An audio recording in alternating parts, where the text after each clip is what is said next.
At first, I was just going to make this video about doing Uber Eats and Instacart at the same time, but what I discovered towards the end of this shift completely changed everything for me. Now, there are 3 hacks that I figured out throughout this shift that will make you the most money possible, regardless of the area that you're in. If you implement these 3 things, you will make way more money with Uber Eats than you probably have in the past. So as I take you through the shift, I'll be stopping it and explaining what the hacks are and where I discovered them. And I will also show you how much more money they can make you in the long run.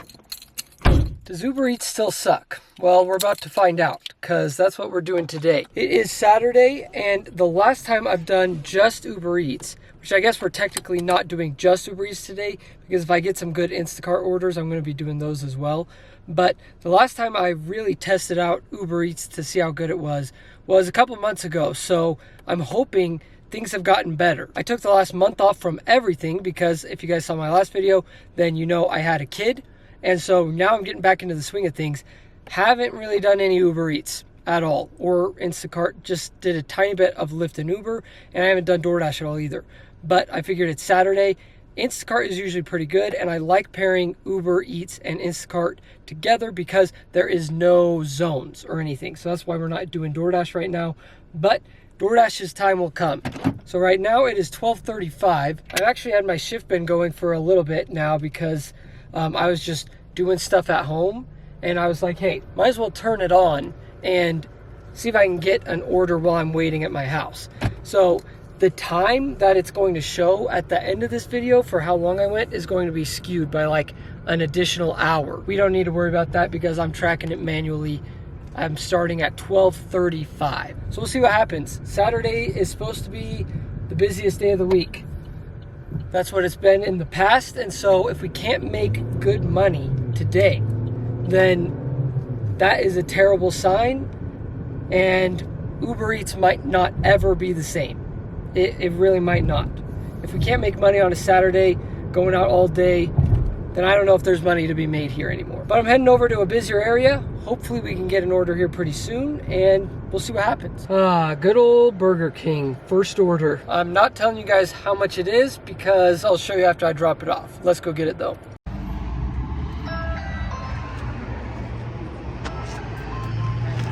Oh, right there. Do you have the pin? Yeah. So that order from Burger King was only $3. Just absolutely awful. But I took it because in the past hour and a half, I've only gotten 2 orders. It's not like I've declined a bunch and I've only accepted 2. Like, I've only gotten 2 orders in an hour and a half during lunchtime on a Saturday. So I knew that was going to happen. And so that's why I took that Burger King order. It was terrible. $3, 6 miles. That's never something you want to take.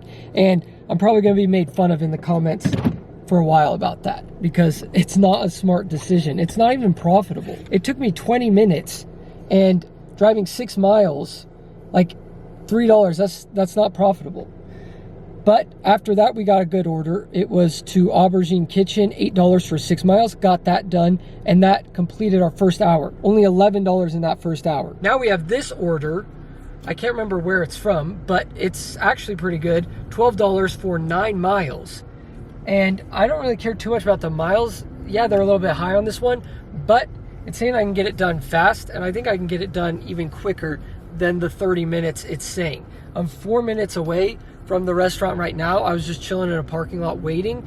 But yeah, we're an hour and a half of the way through this and have only made $11. But this will get us to $23, and hopefully we can have it done before the end of our second hour. So things basically suck right now. It's looking like Uber Eats is just sucks, and there's no going back to what it used to be. So right there, you can already see I'm in the wrong mindset when it comes to doing gig work. This is the mindset that I've had basically since I started doing it 6 years ago, and is the complete wrong mindset to have. I'm sitting there complaining about not getting enough orders or the low orders that I'm getting when I really should be focused on the money that I am able to make, because that actually leads directly into the first hack, which is if you're going to do Uber Eats, DoorDash, whatever it is, if you're going to do gig work, it should not be a source of income that you are reliant upon to pay your bills. And so when you don't have to rely on gig work to pay any of your expenses, then you really are just making money in your free time. You're able to just chill in your car, maybe even go home and wait for orders, things like that. Where if you're so focused on how much money can I make because I have to make a certain amount every single day to pay my bills, then you're probably going to end up hating gig work like I kind of have in the past, when we all should just be grateful that we can go out and make a couple of extra bucks without doing hard work. I mean, it's basically the easiest job you can do. It's not very mentally taxing or anything like that. You just get to listen to podcasts, music, whatever it is, drive around and pick up food. So right there is the first hack, to detach the amount of money you make from Uber Eats or whatever app you're using from the money you actually need. Unfortunately, with the state of gig work in 2024, it's just not reliable as a full-time job. You need to just have this as supplementary income.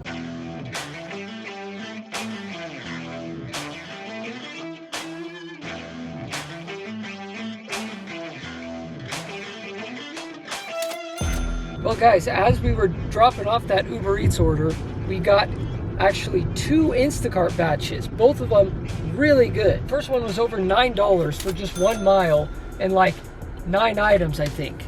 I don't know, I got it done super fast though. And then same with the next one, 1 item, just a couple miles, another $9+. So we actually kind of made a comeback with those Instacart orders. So that goes right into the second hack that I figured out, which is you have to be multi-apping with Uber Eats and Instacart. That is the best and easiest way to make money. And I think this covers all gig apps, even Uber Rideshare, Lyft, and DoorDash as well.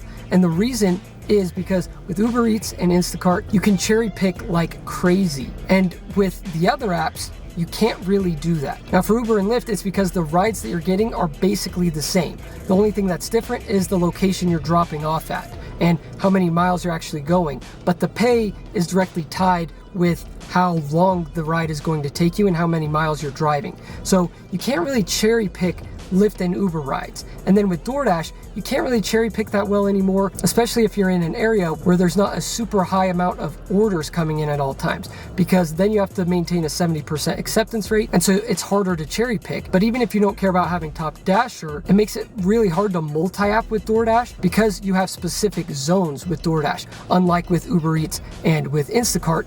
Wherever the good orders take you, you can go because there's not different zones. But with DoorDash, because there's zones, you do, at least in my opinion, have to maintain 70% acceptance rate so you can be a top dasher, so that you can actually transition zones because you're not worried about scheduling your shift. And if you have to schedule your shift and then go out of your zone because you're trying to multi-app, then you can't really do that, because once you leave that zone and try and start your shift in the next zone, you won't be able to because there's no shifts available. So that's why I think Uber Eats plus Instacart is the best way to go, and cherry picking with these 2 apps at the same time is going to help you get the most money possible while also having the least amount of expenses. And the third hack actually goes directly in line with that, and that would be to have remote work that you can do while you're cherry picking. Because when you're cherry picking, sometimes you might go long stretches without good orders, which before would really irritate me, really bug me, because I'd feel like I wasn't making any money.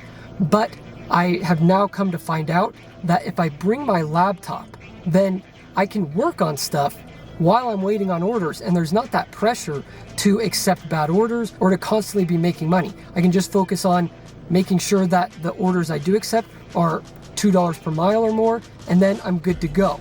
It takes a lot of the stress off of things. And there are a bunch of different remote jobs that you can do while you're out on the road, just from your phone or from your laptop. And if you'd like me to get into what some of those remote jobs are that could make you some decent money, then I can make a separate video about that some other time. So let me know down in the comments. But it's so important to do that first hack where you're not reliant upon the gig work for your expenses, because then it's all just free money. And then also to be multi-apping, but also cherry picking at the same time. So then you can increase that income, lower that expenses. Then you're going to be getting the most bang for your buck out of the time you're actually out doing orders. And then because you're doing that, you're going to want something to fill your time in between those really great orders. And that is where the remote work comes in. And by doing all of these things combined, you can make so much more money. And I'll go into an example at the end of this video as to how much I'm making now doing this strategy, and also a bonus hack that I figured out at the end of this shift. All right, guys, it is now 6:30. We're trying to go back out.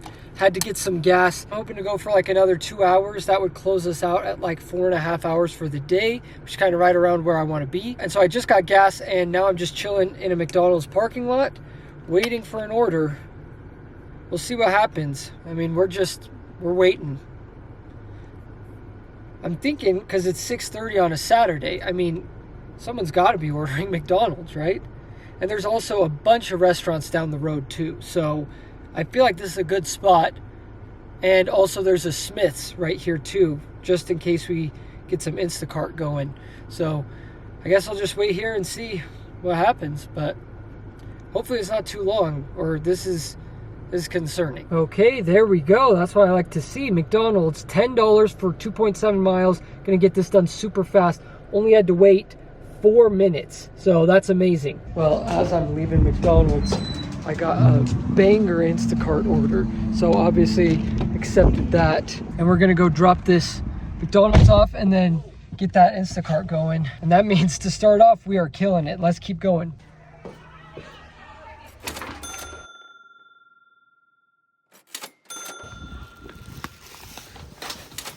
All right, guys, we're actually ending a little bit earlier than expected, and that's because after I did those Instacart orders, I got this one from Sergio's Pizza, and it took me right to my apartment complex. Like, the drop-off was at my apartment complex. So there's no point in going out anymore. Might as well just call it a day so that I don't have to drive back. And this way we made even better money. In total, we made $45 from Uber Eats and then $35 from Instacart, meaning we made $80 in 4 hours, and we only drove 58 miles.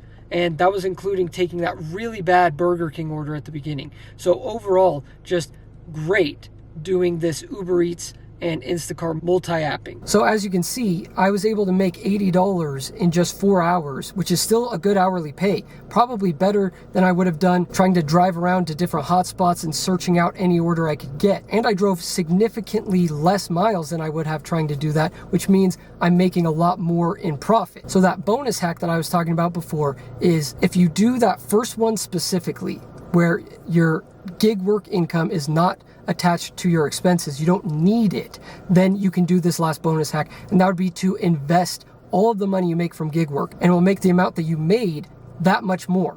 So I've been doing gig work for 6 years now, and if I had invested the money that I made throughout those 6 years, it would be so much more. Like, take this shift for instance, that $80 that I made today, if it sat there for 6 years, because let's face it, as long as I can be, I'll probably be doing this. So in the next 6 years, it'll grow on its own to $145, which is almost double than what I actually made. So your money will end up being a lot more if you just don't have to spend it immediately. $145 in 4 hours is about $35 per hour, while simultaneously having the expenses so low, that's almost pure profit. And you don't even have to just leave it in for 6 years. You could have that for your retirement, put it in there for 10, 20 years, and then you're looking at $250, $350 from that 4 hours that you worked. So it's extremely important. And from doing this, I've actually been able to increase my pay pretty significantly. Yesterday, on a Wednesday, I did this, and I added in Lyft as well.